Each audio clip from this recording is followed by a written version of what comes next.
Halo teman, insya Allah Galbay aku laku Kredivo Shopee Paylater masih aman di bulan ini asal lakukan hal ini. Nah, video ini berisi edukasi saya tentang teman-teman yang sekarang sedang stres, frustasi, merasa dirinya tidak berharga dan mulai bosan dengan namanya Galbay pinjaman online. Jadi saya akan motivasi teman-teman tentang 3 hal pokok ini. Jadi kita bisa aman Galbay di aku laku Kredivo Shopee Paylater asal mengerti 3 hal pokok ini. Yang pertama adalah teman-teman harus tetap positive thinking, semua akan baik-baik saja.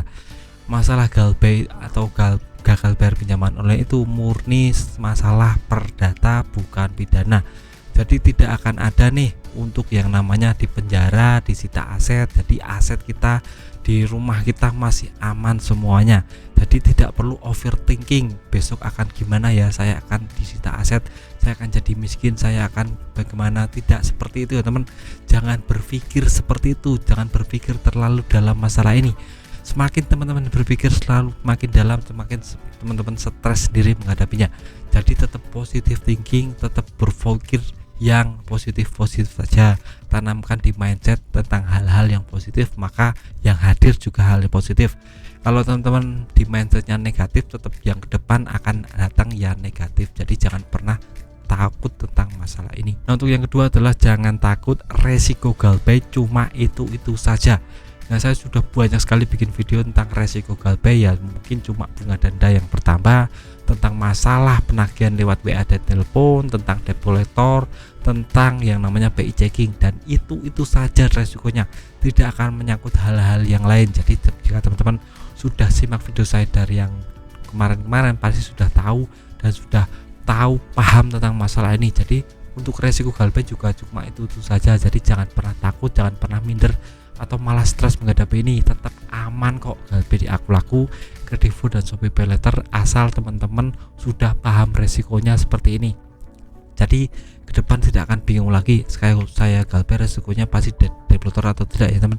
Saya tegaskan di sini untuk yang ada debt collectornya itu cuma 3 aplikasi besar, aku laku, Kredivo dan Shopee Paylater itu mungkin ada debt collectornya.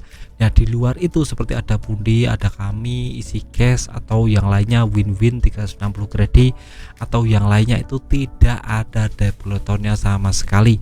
Jadi lebih aman ke depan untuk Galbay pinjol-pinjol yang kecil, dan teman-teman akan lebih tertata hidupnya jika sudah paham tentang mindset ini, tentang masalah debt collector ini. Karena yang ditakutkan teman-teman itu mungkin cuma debt collectornya kalau menagih ke rumah itu akan malu ke tetangga atau malah malu sama keluarga sendiri, itu bisa menjadi tolak ukur. Jadi teman-teman, saya tegaskan di sini debt collector yang ada itu cuma 3 aplikasi, aku laku, Kredivo dan Isi Cash.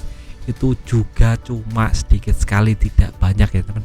Nah, teman-teman pinjam di aplikasi apa, mohon tulis komentar, akan saya jawab ada debt collectornya atau tidak.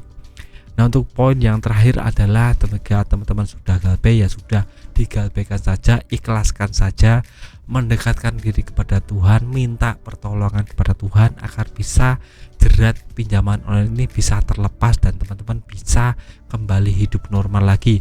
Karena ya pinjaman online ini seperti mata rantai setan, akan terus ada, akan terus dibayangi teman-teman. Jadi teman-teman tidak akan bisa lepas sebelum teman-teman memasrahkan diri, menyerahkan diri kepada Tuhan, minta pertolongan kepada Tuhan. Nanti saya jamin pasti akan diberi pertolongan untuk bisa lepas dari jerat ini. Dan yang penting jangan berpangku tangan teman-teman, tetap kerja keras, tetap mencari income tambahan per bulan. Karena inti pokok dari permasalahan Galbay alias gagal bayar pinjaman online karena teman-teman tidak punya uang spesial pun untuk bayar. Jadi teman-teman wajib untuk bekerja keras, kalau punya uang dilunasi semua, seperti itu ya teman. Jadi banyak sekali kasus orang yang memang tidak punya uang spesial pun dia tinggalkan, diajukan, dan dia fokus pada kerjaan dia, fokus pada mencari income tambahan, dan pada saat dia sudah punya uang yang besar dia bisa melunasi semua hutangnya. Dan itu sangat amat mudah jika kita menerapkan ini. Jadi teman-teman harus camkan ini, jangan pernah takut atau ngeluh masalah pinjaman online. Nah, video singkat dari saya semoga bermanfaat, tetap semangat kehidupannya lebih baik.